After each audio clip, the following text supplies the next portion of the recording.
नमस्कार, मैं डॉक्टर राजीव काकड़, Regency hospital Kanpur. पिछले एपिसोड में हमने बात करी थी कि इस समय कोविड ने फिर से दस्तक दी है, फिर से इन्फेक्शन हो रहा है। लेकिन इस समय केवल कोविड ही नहीं बल्कि इन्फ्लुएंजा भी हमारे ऊपर अटैक कर रहा है। इन्फ्लुएंजा, कोविड दोनों आरएनए वायरस हैं, दोनों वायरल इन्फेक्शन हैं, दोनों के सिम्टम्स एक हैं, लेकिन कुछ भिन्नताएं भी हैं। इन्फ्लुएंजा ज़्यादातर अपर रेस्पिरेटरी ट्रैक्ट को इन्फेक्ट करता है और जो कोविड इन्फेक्शन है वो लोअर रेस्पिरेटरी ट्रैक्ट को इन्फेक्शन करता है। जो फीवर आता है, दोनों में फीवर आता है, जुकाम होता है, खांसी होती है, सेम सिम्टम्स होते हैं। लेकिन जो वायरल फीवर है उसमें फीवर की मात्रा, जो उसकी इंटेंसिटी है वो काफ़ी हाई ग्रेड फीवर रहती है, जबकि कोविड में 99-100 डिग्री फ़ारेनहाइट तक रहता है। बॉडी एक इन्फ्लुएंजा में ज़्यादा होता है, मसल पेन बहुत ज़्यादा होता है, लेकिन कोविड में वो चीज़ कम होती है। खांसी ज़्यादा आती है कोविड में, सांस लेने में दिक्कत हो सकती है कोविड में, इन्फ्लुएंजा में शायद वो नहीं होती है। पेट में लूज मोशंस होना कोविड की निशानी है, इन्फ्लुएंजा में ज़्यादातर नहीं होता है। लेकिन कभी कभी इतना ओवरलैप होता है कि शायद हम लोग उनको पहचानने में गलती कर रहे हैं। अगर फीवर परसिस्ट करता जा रहा है, हमें बॉडी एक परसिस्ट कर रहा है, बेहतर है हम उसकी जांच करा लें और उसका अनुरूप इलाज करें। कोविड का कोई स्पेसिफिक ट्रीटमेंट शायद अभी तक नहीं है। जो भी कर रहे हैं हम लोग वो कर रहे हैं जो कि एम्पेरिकल, जिसमें अभी तक हम लोगों को सक्सेस मिली है। लेकिन वायरल इन्फेक्शन का हमारे पास ट्रीटमेंट है।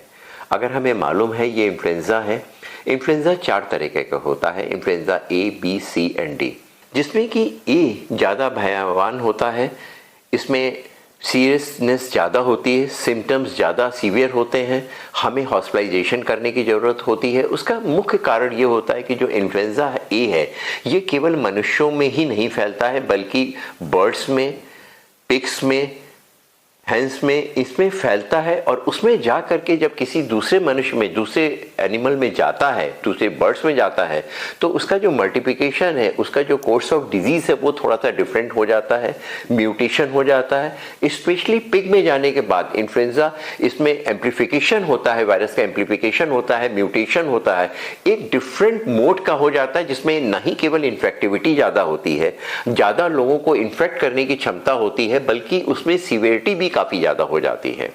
इसलिए अगर हमें इन्फ्लुएंजा ए हो गया है, इमीडिएटली उसका डॉक्टर से कंसर्न करना चाहिए। इन्फ्लुएंजा ए की जो भी इन्फ्लुएंजा है उसके पास हमारे पास दवाई है, एंटीवायरल दवाइयाँ हैं जो 75 milligram twice a day they करके 5 से 7 दिन में दे सकते हैं, जिसमें वायरस का मल्टीप्लिकेशन रोक सकते हैं, उसको दूसरे ऑर्गन के ऊपर एक्ट करने से रोका जा सकता है। जबकि बी, सी एंड डी उतने सीवियर नहीं होते हैं, इन्फ्लुएंजा वायरस होते हैं, ये एक माइल्ड कफ एंड कोल्ड की तरह रहते हैं। इसी तरह इस समय एक राइनो वायरस भी एक्टिवेट हो चुका है एटमॉस्फेयर में, वो भी इन्फ्लुएंजा वायरस की तरह, कॉमन कोल्ड की तरह एक्ट करता है, उसमें घबराने की जरूरत नहीं होती है। इस समय रेस्पिरेटरी वायरस काफ़ी एक्टिव है, इसलिए हमें बचा के रखना चाहिए और मुश्किल है इनको डिफ्रेंशिएट करना। इनके सिम्टम्स ऑलमोस्ट सेम होते हैं, इसलिए हमें प्रिकॉशन, प्रोटेक्शन, वैक्सीनेशन पे ध्यान दें, जिससे कि वायरस और लोगों में फैलने से रोक सके। अगर हम लोग कुछ थोड़े से जागरूक हो जाएंगे तो खुद बचे रहेंगे, अपने फैमिली मेंबर को बचा के रखेंगे और इसमें बीमारियों को और स्प्रेड होने से रोक सकते हैं। धन्यवाद।